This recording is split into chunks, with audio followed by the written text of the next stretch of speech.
السلام عليكم ورحمة الله تعالى وبركاته.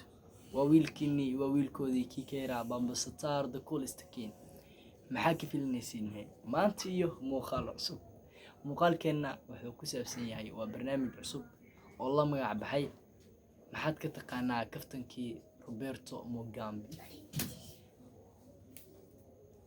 warqadan waxaa noo soo diyaariyey walaalkeena Ibrahim Cabdi Ducaysane.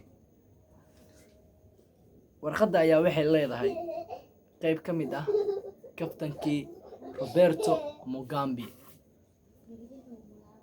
midda koowaad waa gabar ka dheer haddaad doonto inaad shukaansato waa sidii adoo doonaya inaad tuushka ama ashuunka biyo ka cabto. gabar ka dheer haddaad doonto inaad shukaansato waa adigoo doonaya inaad ashuun biyo ka cabto. midda labaad ayaa waxay leedahay haddii aad aragto lamaane Afrikaan ah oo xaafad horteeda ku leyrsanaya ha u malaynin jacayl ee korontadii tagtay. midda saddexaad ayaa waxay leedahay haddii aad aragto nin xaaskiisa markay ka soo degayso baabuurka ka furaya kama aha jacayl ee wuxuu ilaalinayaa baabuurka cusub. midda afraad ayaa waxay leedahay haddii la xiro meherada lagu gado make-upka caruur badan ayaa waalidkooda aqoonsadeen.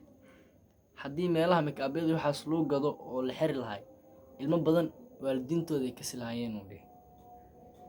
midda shanaad ayaa waxay leedahay wiil aad saaxiibo tihiin marka aad tusayso gabar aad la sheekaysato waa sidii adigoo hilib siinayo waraabe.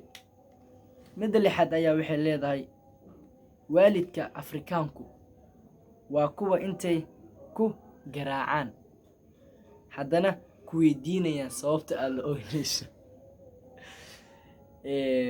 midda toddobaad ayaa waxay leedahay Afrika waa meesha keli ee wiilsan weyni gabadha ku odhanayo mise ku iraaho mise ku dhaho